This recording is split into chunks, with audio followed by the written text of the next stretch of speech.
मुख्यमंत्री विधानसभा के भीतर रोते हुए कहते हैं कि लड़का लोग हमको मूर्ख मंत्री बोलता है।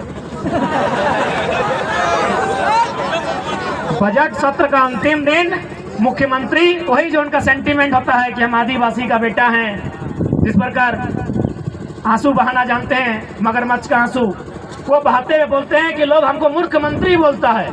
तो हम लोग प्रेस कॉन्फ्रेंस में बोले कि भाई उन्हें मूर्ख मंत्री क्यों ना बोला जाए, वही उत्तर दें। हम लोग 6ठी क्लास में पढ़े हैं कि एक सांसद, एक विधायक किसी लाभ के पद पर नहीं हो सकता है। आप अपने नाम से पत्थर का, खादान का, माइंस का जो लीज कैसे ले लिए थे? हम तो कोई गलत और असंवैधानिक बात आपको नहीं बोले। हम लोग 6ठी क्लास में मौलिक अधिकार पढ़े हैं, 6ठी क्लास में संसद का, विधायक बनने का तरीका पढ़े हैं कि कौन विधायक बन सकता है, कौन संसद बन सकता है। वो साफ साफ लिखा है कि आप लाभ के पद पर नहीं हो सकते हैं। तो ये खादान का, लीज का जो कागजात है वो आपके नाम से कैसे आया? इसलिए आज इस राज्य के हुक्मरान को झारखंड के एजुकेशन हब हजारीबाग से, गांधी के देश में, गांधी के मैदान से उन्हें खुली चुनौती होगी कि आप समीक्षा करें, गहन चिंतन मंथन करें। आप क्या करें हमें मालूम नहीं है, आप विधानसभा के भीतर हैं, आप क्या करें हमको मालूम नहीं है। आप एक निर्धारित समय के भीतर नीति नियम बनाइए, और नहीं तो फिर सिंहासन खाली कीजिए, जनता आती है। यदि आप सामर्थ्य नहीं रखते हैं नीति बनाने का, तो आपको अधिकार नहीं है इस देश के, इस राज्य के नौजवानों के भविष्य खेलने का। आप हमें छोड़ दीजिए, देखते हैं हम लोग बना पाते हैं कि नहीं। इसलिए आज लोकतंत्र के चौथे स्तंभ के माध्यम से मीडिया बंधुगण आए हैं, उनके माध्यम से राज्य सरकार और राजभवन तक संदेश देना चाहेंगे कि यदि वास्तव में आप लोग संविधान का अनुपालन करते हैं, अनुसरण करते हैं, तो झारखंड बना किस उद्देश्य के साथ है, झारखंड का गठन क्यों किया गया है, उस उद्देश्य की पूर्ति के लिए, इस राज्य के हितार्थ के लिए, इस राज्य के युवाओं के लिए, सुरक्षार्थ के लिए नियोजन नीति और स्थान नीति 15 दिन के भीतर बनाइए। यदि आप नीति नहीं बनाते हैं तो अच्छा कहिए या बुरा कहिए, वैसे भी अब क्या फर्क पड़ता है। यदि आपकी रांची की विधानसभा में नीतियां नहीं बनेंगी तो सादे कागज में लिख के ले लीजिए, हम लोग 2024 में झुमरा की पहाड़ में सरकार बनाएंगे।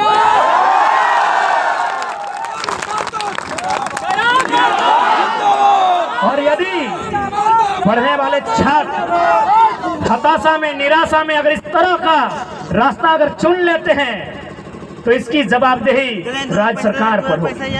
इसकी जवाबदेही हमारे जो कायदे कानून को संचालन करने वाले, विधि व्यवस्था को सुचारू रूप से संचालन करने वाले लोगों के ऊपर होगी कि आपने इस राज्य को कहां धकेला है। आज पढ़ने वाले नौजवान अगर इस तरह की भाषा का प्रयोग करते हैं, जिन्हें पढ़ना चाहिए था, आज वे इनकलाब करने आए हैं। ये गांधी मैदान जो शांति प्रेम का संदेश देता है, जो युवाओं को प्रेम करने के लिए आकर्षित करता है, वो प्रेम करके छोड़ के इनकलाब कर रहे हैं। यानी स्पष्ट है यह राज्य बहुत बड़े संकट में है।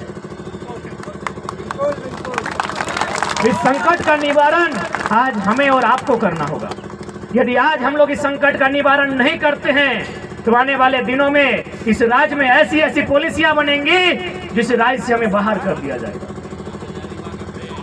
और ये कानून क्या उनका जिम्मा हमने लेके रखा है? आप देखिए, अब थोड़ा सा हम प्राइवेट सेक्टर में जाते हैं या फिर थोड़ा सा हम लोग खनन नीति पर जाते हैं। हमारे झारखंड राज्य में ECL, East Coal Limited, Eastern Coal Limited, BCCL, Bharat Coking Coal Limited और CCL यानी सेंट्रल कोल लिमिटेड है। कुल मिलाकर कोयला कोड़ने की 8 यूनिट हैं, जिनमें 3 यूनिट हमारे झारखंड में है। मुझे लगता है यहाँ जितने लोग हैं, आप डायरेक्ट ना सही इनडायरेक्ट रूप से आप अवगत होंगे कि झारखंड में जब कोयला कोड़ा जाता है तो किस प्रकार रैयत को, जिसका जमीन है, उसे मार पीट कर भगाया जाता है। कोई ना कोई आपके रिश्ते नाते में होंगे। धनबाद, बोकारो, रामगढ़, पिपरवार के क्षेत्र में कोई ना कोई आपके भुक्तभोगी होंगे। लेकिन यही मध्य प्रदेश के सिंगरौली में NCL है, जिस प्रकार हमारे यहाँ BCCL है, वहाँ NCL है, नॉर्दर्न कोल लिमिटेड। वहाँ भी कोयला खोदने का काम करती है। पता है वहाँ क्या होता है? सबसे पहले कंपनी अपना डाटा बनाती है कि जो खनन होगा वो कितने बड़े क्षेत्र में होगा, और फिर वहां जाके क्या करती है, जो भी लोग विस्थापित होंगे, विस्थापन होने से पहले उनको घर बना के देती है। इसी देश में, इसी भारत में NCL ये कार्य करती है और BCCL बुलडोजर लगा के हमारा घर तोड़ देती है। इसी देश में नागपुर में WCL है, वेस्टर्न कोल लिमिटेड, वहां भी इन्हीं कानूनों को, इन्हीं नियमों का अनुपालन किया जाता है कि यदि कोई विस्थापित होने वाला है तो पहले चिन्हित किया जाता है, डाटा कलेक्ट किया जाता है, फिर उसको एक एस्टिमेट दिया जाता है और समय के भीतर उसको घर बना के दिया जाता है। लेकिन आइए झारखंड चले जाइए, दामोदर नदी के किनारे किनारे जहां जहां कोयला खदान है, 1951 में, कहीं 1962 में, कहीं 1972 में जमीन लिया गया है। आज भी लोग धक्का खा रहा है, आज भी लोग कोर्ट का चक्कर काट रहा है। क्या भाई इतना अन्याय कहीं हुआ होगा? आप पढ़ने वाले छात्र एक बार सोच के देखिए, पूरे भारतवर्ष में क्या इतना अन्याय, जो अन्याय आज झारखंड के साथ हो रहा है, कहीं हुआ होगा? इसी देश में नर्मदा कोल लिमिटेड, वो भी सेम कानून, लेकिन सिर्फ झारखंड में कानून है कि इनका जमीन फ्री पॉकेट का है। मारना है, पीटना है, जबरन तंबू गाड़ देना है, जबरन कब्जा कर लेना है और इन्हें जमीन से नेस्तनाबूद कर देना। तो इसलिए आज झारखंड के प्रत्येक नौजवान को यही कहेंगे कि एक बार मांग के देखिए, अगर मांग के मिलता है तो ठीक है, एक बार 24 में बदलाव करके देखिए, बदलाव होता है तो ठीक है, नहीं तो साफ कहा गया है, मरता क्या नहीं करता। क्या करेंगे उस जिंदगी का जहां हमारा घर परिवार नहीं होगा, जहां हमारे खेत खलिहान नहीं होंगे, जहां हमारे बच्चों का भविष्य नहीं होगा? क्या करेंगे उस जिंदगी का? तो उस समय प्रत्येक झारखंडी को यह तय करना होगा, एक ऐसा उलगुलान इस राज्य में आएगा, एक तरफ दामोदर नदी और दूसरी तरफ लहू बहेगा, और दामोदर नदी की तुलना में और लहू की मात्रा ज्यादा होगी। हमें शौक नहीं लगा है, हम भी चाहते हैं शांत रहें, हम भी चाहते हैं खेले कूदे, हम भी चाहते हैं श्रृंगार रस की कविताएं लिखी जाए, अंगार रस की कविताएं लिखने के लिए आप बातें कर रहे हैं।